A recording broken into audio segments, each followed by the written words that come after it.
तो राजनीतिक शास्त्र का आज क्या क्लास 10th का ये लास्ट है, समझिए। चलो यहाँ कुछ कुछ थे जो ज़्यादातर तुम्हें याद नहीं रहेगा, स्टार्टिंग में जो है थोड़ा इसको याद करना बार बार, तब याद रहेगा। चलो पहला क्वेश्चन देखो क्या है, उत्तरदायित्व के सिद्धांत को किसने विकसित किया था? तो ये यूरोपीय क्रांति में स्टार्ट हुआ था। कहाँ हुआ था? यूरोप की क्रांति ने इसको उत्तरदायित्व सिद्धांत को दिया था, यहीं से इसका विकास हुआ था, याद रहेगा। उत्तरदायित्व सिद्धांत को कहाँ से स्टार्ट हुआ था? यूरोप की क्रांति से, याद रहेगा। चलो ये इंपॉर्टेंट है। लिच्छवी गणतंत्र की राजधानी कहाँ थी? वैशाली, याद रहेगा, ये तुम्हारा वहाँ से पूछा गया है। तो लिच्छवी गणतंत्र की राजधानी वैशाली था। और यह है स्विट्जरलैंड में महिलाओं को मताधिकार किस वर्ष प्राप्त हुआ था? ठीक है, ये तुम्हारे में एक दे रखा है, तो ये 1971 में हुआ था, 1971 में, क्योंकि ये न्यू है इसलिए छपा था। अगला, भारतीय लोकतंत्र का स्वरूप कैसा है? यहाँ पे लोकतंत्र का स्वरूप कैसा है बोलो? यहाँ का स्वतंत्र कैसा है? लोक कल्याणकारी है, यानी कि लोगों के कल्याण के लिए यहाँ का लोकतंत्र बनाया गया है। लोकतंत्र यहाँ का कैसा स्वरूप है? लोगों के कल्याण के लिए बनाया गया, तो कैसा है? लोक कल्याणकारी है। प्राचीन काल में जाति प्रथा का आधार क्या था? कर्म, ठीक है। प्राचीन काल यानी कि बहुत पुराने जमाने में जो जाति प्रथा दिया गया था, जाति प्रथा को कर्म के हिसाब से बांटा जाता था। किसके हिसाब से? जाति मत मार देना, ये रंग मत मार देना, धर्म मत मार देना, अभी है वो। तो प्राचीन काल में क्या था? कर्म के हिसाब से जातियों को बांटा जाता था, उसी प्रकार के उससे कर्म करवाए जाते थे, ठीक है। अगला, राष्ट्रीय महिला आयोग का अधिनियम किस वर्ष आया? 1990। और एक याद कर लेना, अभी पूछे थे ना, अंतर्राष्ट्रीय महिला दिवस बोलो। अंतर्राष्ट्रीय महिला दिवस 8 मार्च को मनाया जाता है, और इसकी स्थापना 1975 में। इसको गठन किसने किया? संयुक्त राष्ट्र संघ ने किया। किसने किया? संयुक्त राष्ट्र संघ। इसकी स्थापना 24 अक्टूबर 1945। इसका मुख्यालय न्यूयॉर्क। इतना सा याद रखना है, ये 4-5 क्वेश्चन इंपॉर्टेंट है। अगला, वर्ष 2011 में देखो, जनगणना पढ़ लेना है कल, जनगणना से तुम्हारे 2-3 क्वेश्चन आएंगे। वर्ष 2011 की जनगणना में 1000 पुरुषों पर महिलाओं की संख्या कितनी थी? तो 943, यानी कि 1000 पुरुषों पर महिलाओं की संख्या 943। ये पूरे भारत की बात है, ठीक है। और सबसे कम हरियाणा में, सबसे कम हरियाणा में, सबसे अधिक केरल में। तो महिलाओं की सबसे अधिक संख्या कहाँ है? संख्या अधिक केरल, ये दोनों याद रखना है। केरल कहाँ? यहीं, शिक्षा भी यहीं। और कम की बात करोगे तो हरियाणा, हरियाणा सबसे कम। पेड़ भी सबसे कम यहीं, याद रहेगा, पेड़ भी सबसे कम कहाँ? यहाँ। और पेड़ की बात करोगे, पेड़ सबसे अधिक कहाँ? मध्य प्रदेश। पेड़ सबसे अधिक कहाँ? मध्य में, मध्य प्रदेश में। कहाँ पे? एमपी में है। और सबसे कम हरियाणा में। महिलाएं भी सबसे कम हरियाणा में, अभी यही मारना है। उसके बाद आने वाला है बिहार। चलो अगला, मुस्लिम लीग की स्थापना किस वर्ष हुआ? 1906, ठीक है। आगा खां और इन दोनों भाइयों ने किया था। 1970 में देखो, यहाँ पे तुम्हें बताया तो 1970 में किस राज्य के हिस्से को अलग करके मेघालय राज्य का निर्माण हुआ था?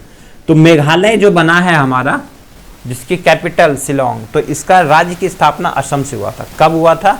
1970, याद रहेगा। 22वां राज्य कौन सा बना था? सिक्किम, 1975, याद रहेगा। और वर्तमान में जो राज्य बना है 28वां, वैसे तो 28वां ही गिनना है, वो क्या है? तेलंगाना, 2 जून 2014। ये याद करो, बार बार बोल रहा हूँ, तुम्हारे बुक में नहीं है लेकिन आएगा एग्जाम में। 2 जून 2014। वर्तमान राज्य कौन सा है? तेलंगाना। वर्तमान राज्य कौन सा है? तेलंगाना, 2 जून 2014। चलो अगला, और ये मेघालय बना असम से अलग होकर के इतना। अब बता, बिहार, बिहार अलग हुआ था बंगाल से। बिहार किससे अलग होकर बना है? बंगाल से। कब? 1912 में। फिर बिहार से अलग होकर के 1936 में बना उड़ीसा। क्या बना?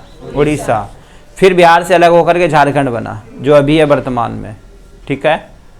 तो 15 नवंबर 2000 में। 27वां राज्य कौन सा है? झारखंड। 27वां राज्य कौन सा है? झारखंड, जो झारखंड है। ये कब बना? 15 नवंबर 2000 में। बोलेगा 26वां राज्य कौन सा है? उत्तराखंड। 26वां राज्य उत्तराखंड। 25वां राज्य छत्तीसगढ़। और 22वां राज्य याद करवा चुके हैं सिक्किम। 22वां पूछता है सबसे अधिक। और एक पूछेगा गोवा कब आजाद हुआ? 1961 में। 25वां राज्य सिक्किम। चलो 1975। अगला चलते हैं। पंचायत समिति के प्रत्येक निर्वाचन, यहां समझो, पंचायत समिति के प्रत्येक निर्वाचन सदस्य कितनी जनसंख्या का प्रतिनिधित्व करता है? 5000। हमारा अभी पंचायत समिति कौन है? प्रभु। तो ये कितने? 5000 पे होता। मुखिया भी कितने पे? 5000 पे। ठीक है। और उसके बाद ले लो सरपंच भी कितना? 5000 पे। याद रहेगा, सिंपल याद करना। अपने पंचायत की कितनी जनसंख्या? 5000। याद रहेगा। पंचायत समिति का चुनाव होगा, मुखिया का चुनाव होगा, सरपंच का चुनाव होगा, और किसका होता है? यही 3 का पूरे। ठीक है। चलो अब यहाँ पे 5000 तो याद करवा दिया। अब यहाँ पे याद कर लेना, ये तो हो गया। ये जिला परिषद का कितना होता है? 50,000 पे। इसमें एक और जीरो लगा दोगे। जिला परिषद का 50,000 पे। 9 पंचायत को मिला करके होता है। 9 × 5 = 45, तो लेकिन 50 याद करना। 50,000 पे जिला परिषद का चुनाव होता है। चलो, सूचना का अधिकार आया 2005। कहां से? राजस्थान से। तो स्टार्ट किसने किया? देखो, सूचना का अधिकार अधिनियम 2005 में किस संगठन का प्रारंभिक मांग था? एक संगठन बनाया गया था। उन्होंने कहा कि देखो, मजदूर वर्ग को क्या करते थे लोग? काम करवाते थे, उन्हें पैसा नहीं देते थे, है ना? काम के बदले पैसा नहीं देते थे और उन्हें भगा देते। अभी भी तुमने देखा होगा, जो ठेकेदार होता है वो जो लेबर का काम करने जाता है उनको पैसे नहीं देता। तो उसका एक अधिकार है सूचना का अधिकार, क्योंकि वो पढ़े लिखे नहीं है इसलिए उनको मालूम नहीं। सूचना का अधिकार किसने आरंभ किया था? ये था मजदूर किसान शक्ति संगठन। इन्होंने बनाया है। ये कहाँ से? राजस्थान से। तो अगर कोई पैसे नहीं देता, तुम सूचना के अधिकार के द्वारा उसे क्या कर सकते हो? जेल की सजा दे सकते हो। तो सूचना का अधिकार किसने बनाया था? मजदूर किसान शक्ति संगठन। उसके ऊपर शोषण होता था और अभी भी होता है, क्योंकि ये इसके बारे में पता नहीं, इसीलिए। चलो यहां तक समझ आए? बन जाएगा। अगला, ये वेरी इंपॉर्टेंट है। संसद। संसद का निर्माण किससे हुआ? ये क्वेश्चन आएगा और गलत मारोगे। लोकसभा, राज्यसभा और राष्ट्रपति, इन तीनों से मिलकर के बना है हमारा संसद, पार्लियामेंट। पार्लियामेंट है कहाँ? दिल्ली में है। संसद कहाँ है? नई दिल्ली में है। ये पूछेगा, नई दिल्ली में है। ठीक है। अब यहाँ पे चलेंगे। इसके राज्यसभा का पदेन सभापति कौन होता है? यह आता है, बार बार एग्जाम में आता है। राज्यसभा का पदेन सभापति उपराष्ट्रपति होता है। ठीक है। राज्यसभा एक उच्च सदन है। राज्यसभा कैसा सदन है? उच्च सदन है। लेकिन लोकसभा क्या है? निम्न सदन है। लोकसभा क्या है? निम्न सदन है। राज्यसभा अगर उच्च सदन है तो ये कभी विघटन नहीं होता है। इसकी बैठक को हम विघटित नहीं कर सकते। समझ आ गया? साल में 2 बार इसकी बैठक होती है। याद रहेगा, साल में कम से कम 2 बार। अगला, इसकी आयु कितनी होती है? इसका जो सदस्य चुना जाता है उसकी आयु 30 वर्ष होना चाहिए। उससे कम इसका सदस्य नहीं बन सकता। 30 वर्ष उम्र होगा तभी तुम चुने जाओगे, और तुम्हारे जैसे दे देंगे तो राज्यसभा को भी खा जाओगे। ठीक है। अधिकतम सदस्य 250। अधिकतम कितना? 250। जब तक मैच्योर नहीं होता है दिमाग से तब तक नहीं। 30 वर्ष से नीचे नहीं बन सकता। अधिकतम सदस्य 250। ठीक है। ये पूछेगा, अधिकतम पूछेगा 250 सदस्य होता है, लेकिन उतना चुना नहीं जाता है। अब इसमें निर्वाचित कितने होते हैं, यानी कि चुने कितने जाते हैं? 233 सदस्य। ठीक है। राज्यों से और केंद्र शासित से। उसमें क्या होता है, ये वर्तमान में इतने चुने जाते हैं 233। अभी इसको बढ़ाया जाएगा। 2027 का जो चुनाव होगा उसमें ये संख्या बढ़ जाएगा, तो उसको उस समय पढ़ोगे। अभी तुम्हारा यही आएगा। तो इसमें 12 सदस्य को राष्ट्रपति द्वारा चुना जाता है। 12 सदस्य को राष्ट्रपति द्वारा मनोनीत किया जाता है। इसमें कौन आता है? जैसे खेल के क्षेत्र में जिसने अच्छा काम किया, जैसे सचिन तेंदुलकर को चुना गया, हेमा मालिनी को चुना गया है ना? जिसने अभिनेत्री अच्छी हो, या कोई लेखक हो, साहित्यकार हो, ठीक है, ये कोई खेल बहुत अच्छा खेला हो और संन्यास ले लिया हो, उसको चुना जाता है यहाँ पे। उनसे पूछा जाता है कि देश को आखिर हम कैसे चलाएंगे, है ना? उसका भी विचार होता है, क्योंकि वो इतने बड़े खिलाड़ी बने, यानी कि उसको ज्ञान था तभी ना। तो उसको चुना जाता है राष्ट्रपति द्वारा। कितने सदस्यों को? 12 सदस्यों को राज्यसभा में। ये क्वेश्चन आएगा।